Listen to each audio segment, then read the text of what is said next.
ఇక ఎస్సీ వర్గీకరణ విషయంలో ఎన్డీఏ పక్షాల్లోనే భిన్నాభిప్రాయాలు ఉన్నాయి sir. LJP and Republican party of India ఈ రెండు కూడా ఛాలెంజ్ చేయడానికి, అంటే సుప్రీంకోర్టు తీర్పుని ఛాలెంజ్ చేయడానికి సిద్ధమవుతున్న పరిస్థితి. కానీ ఈ తెలంగాణ భారతీయ జనతా పార్టీ నాయకులు మాత్రం ఈ క్రెడిట్ తమదేనంటూ తాము క్లెయిమ్ చేసుకునే ప్రయత్నం చేస్తూ ఉన్నారు. ఎన్డీఏ పక్షాల్లోనే ఎందుకు ఈ అభిప్రాయ భేదాలు? అంటే ఇప్పుడు ఎన్డీఏ అనేది కూటమి, ఒక పార్టీ కాదు.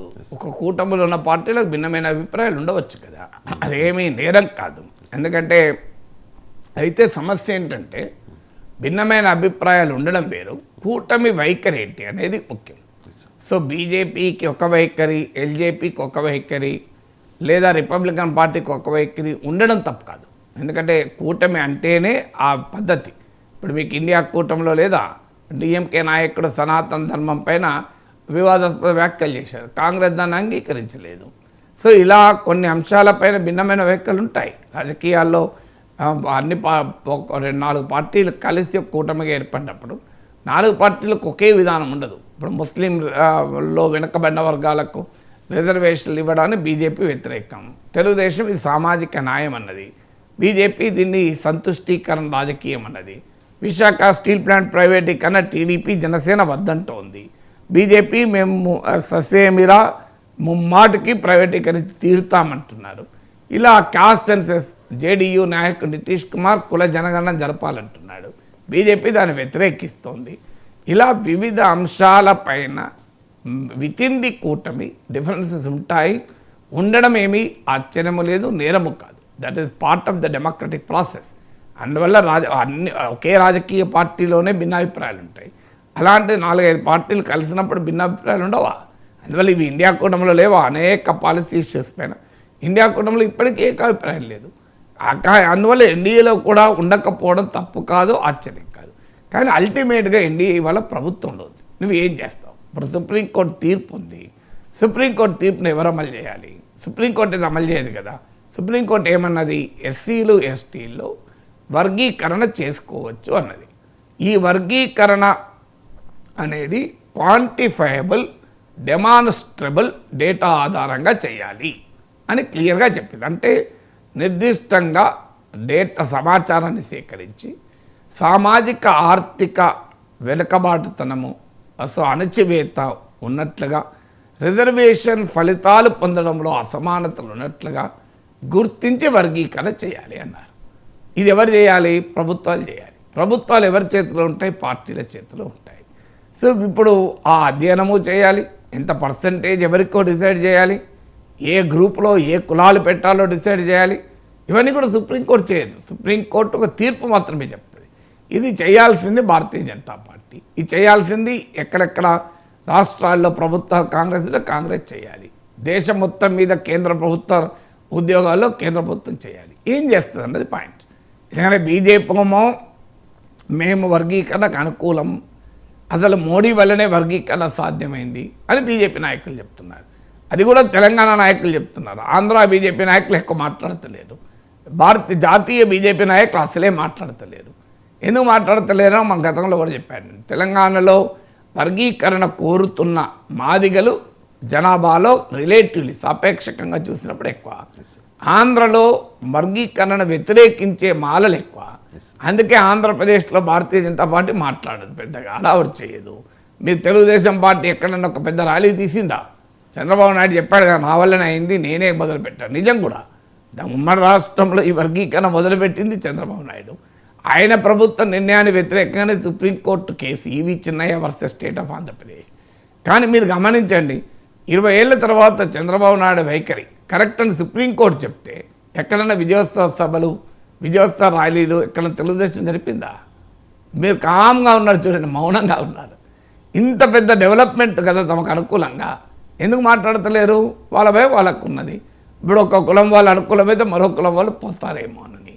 అందుకే భారతీయ జనతా పార్టీ జాతీయ నాయకత్వం కూడా తెలంగాణలో మాదిగలు వస్తారేమో లేదో తెలియదు. అసెంబ్లీ ఎన్నికలకు ముందు మోడీ నేను వర్గీకరణకు అనుకూలం కృష్ణన్న నాయకత్వంలో పోరాడతామన్నా కూడా మాదిగలు కాంగ్రెస్కి ఓటేశారు. ఎక్కడ బీజేపీకి ఓటేసిన దాఖలాలు లేవు. అందువల్ల ఇది ఇక్కడ తెలంగాణలో ఎంత ఉపయోగపడుతుందో తెలియదు. యూపీలో చెమర్లు వ్యతిరేకించవచ్చు. సో ఎక్కడ ఎవరు అనుకూలిస్తారో ఎవరు వ్యతిరేకిస్తారో తెలియదు. అందుకొరకు బీజేపీ జాతీయ నాయకత్వం మౌనంగా ఉంది.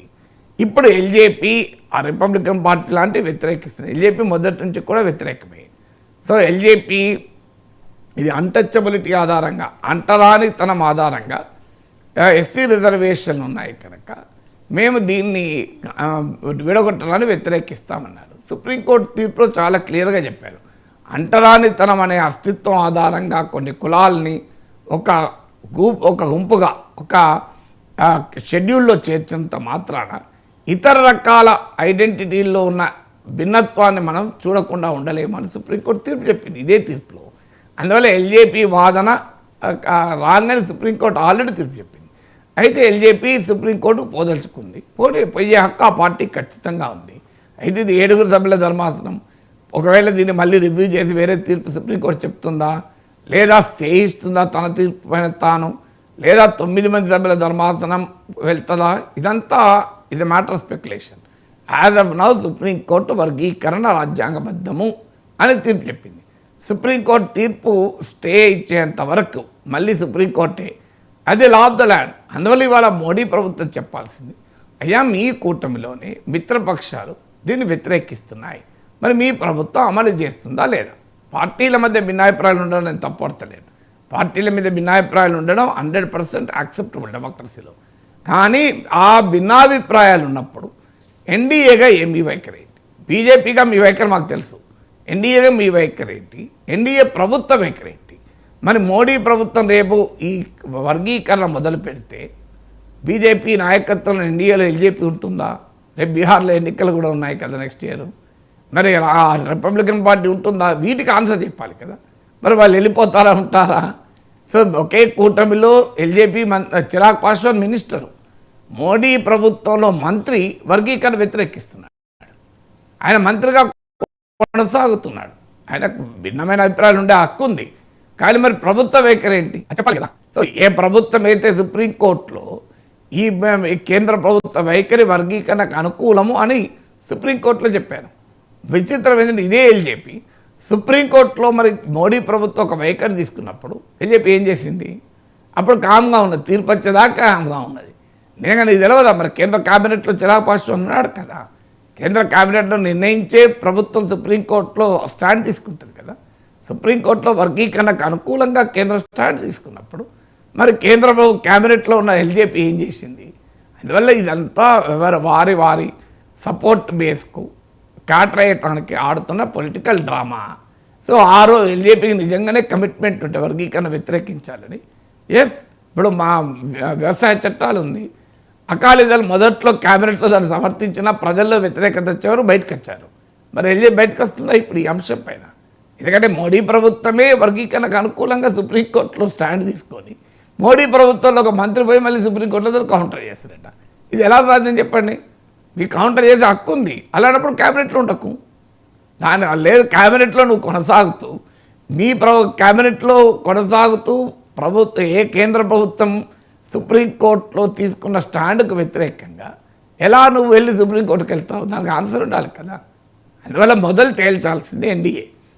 మీ బీజేపీ వైఖరి తెలుసు, మరి మోడీ ప్రభుత్వ వైఖరి ఏంటి, ఎన్డీఏ వైఖరి ఏంటి, ఎన్డీఏ ప్రభుత్వాలు ఏం చేస్తాయి దేశంలో రాష్ట్రంలో అనేది తేల్చాలి. Right sir. లోక్సభ ఎన్నికలు పూర్తయిన దగ్గర నుంచి రకరకాల వార్తలు వస్తూ ఉన్నాయి సార్. తెలంగాణ భారతీయ జనతా పార్టీ అధ్యక్షుడిగా వీరు ఉంటారు వారు ఉంటారు అని చెప్పేసి ముఖ్యంగా ఈటెల రాజేందర్ పేరు వినిపిస్తోంది, డీకే అరుణ్ పేరు కూడా వినిపిస్తున్న పరిస్థితి. కానీ ఇప్పటికీ కూడా బీజేపీ సెంట్రల్ లీడర్షిప్